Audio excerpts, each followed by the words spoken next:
जब से corona virus ने दस्तक दी है, साबुन और सैनिटाइजर हमारे दोस्त हो गए हैं। बहुत सारे लोगों ने तो थोक में साबुन और सैनिटाइजर रख लिए हैं। लेकिन ये साफ सफाई का काम करते कैसे हैं?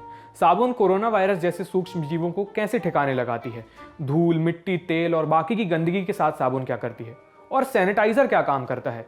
साबुन और सैनिटाइजर के काम करने का तरीका कितना अलग है और इन दोनों में से बढ़िया कौन है?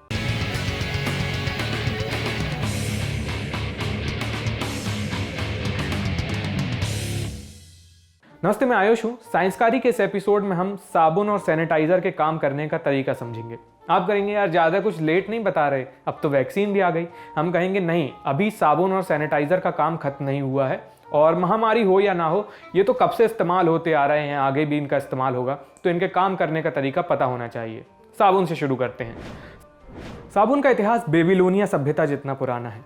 कई दूसरी सभ्यताओं में भी हजारों सालों से साबुन का इस्तेमाल होते आया है। शुरुआत में जानवरों के फैट यानी वसा, राख और पानी के मिलने से साबुन बनी। शायद ऐसा संयोग से हुआ होगा, लेकिन यह संयोग साबुन बनाने की रेसिपी बन गया। साबुन बनाने की बुनियादी रेसिपी है ऑयल या fat plus basic ionic salt plus पानी। जब ये चीज़ें साथ आती हैं तब एक खास केमिकल रिएक्शन होती है। इसे सेपोनिफिकेशन यानी साबुनीकरण कहते हैं। साबुन बनाने वाली प्रोसेस। ये साबुन कपड़ों से लेकर शरीर तक हर चीज़ से गंदगी को अलग कर देती है। लेकिन साबुन काम कैसे करती है? हर चीज़ की तरह साबुन की बुनियाद भी उसके मॉलिक्यूल्स यानी अणु हैं। साबुन की एक बूंद में करोड़ों सोप मॉलिक्यूल्स होते हैं। साबुन की सफाई का राज इन मॉलिक्यूल्स की बनावट में छुपा है। सोप मॉलिक्यूल की बनावट एक कील जैसी होती है। इसका एक सिर होता है और एक लंबा सा पैर होता है। सिर और पैर दोनों की चॉइस बिल्कुल उल्टी होती है। सोप मॉलिक्यूल के सिर को पानी बहुत पसंद होता है। जहां भी पानी के अणु होते हैं, यह हिस्सा उसके पास जाकर चिपक जाता है। सोप मॉलिक्यूल के इस सिरे को हाइड्रोफिलिक एंड कहते हैं। हाइड्रोफिलिक यानी जल स्नेही, पानी से प्यार करने वाला। सोप मॉलिक्यूल के पैर और पानी का 36 का आंकड़ा है। ये वाला हिस्सा पानी के अणुओं से दूर भागता है। सोप मॉलिक्यूल के इस सिरे को हाइड्रोफोबिक एंड कहते हैं। हाइड्रोफोबिक को हिंदी में कहते हैं जल विरोधी, पानी का दुश्मन। अगर आप अपने हाथ पर सिर्फ पानी डालेंगे तो वो बस ऊपरी गंदगी को बहाकर ले जाएगा, पूरी तरह साफ नहीं करेगा। लेकिन पानी में सोप मॉलिक्यूल्स हों तो पूरा खेल बदल जाएगा। सोप मॉलिक्यूल गंदगी के साथ गुड पुलिस बैड पुलिस वाला खेल खेलते हैं। सोप मॉलिक्यूल का जल विरोधी सिरा गंदगी से जाकर चिपक जाएगा, जबकि इसका जल स्नेही सिरा पानी से चिपका रहता है। ऐसे सोप मॉलिक्यूल गंदगी को एक घेरे में ले लेते हैं।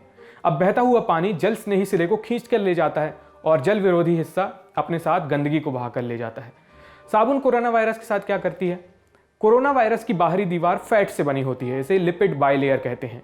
सोप मॉलिक्यूल का जल विरोधी सिरा इसकी तरफ खिंचा जाता है क्योंकि उसे पानी से दूर भागना है और वो इस लिपिड बाइलेयर के अंदर जाने की कोशिश करता है। इस कोशिश में वो सोप मॉलिक्यूल की इस लेयर को खोल कर रख देता है। पूरा का पूरा वायरस बिखर जाता है और इसके बाद सोप मॉलिक्यूल सबको पानी के साथ बहाकर ले जाता है। ऐसे साबुन सब कुछ बढ़िया से साफ कर देती है। लेकिन साबुन को सिर्फ ऐसे छुआ कर नहीं रख देना होता है, अच्छे से हाथ के हर कोने को साफ करना है।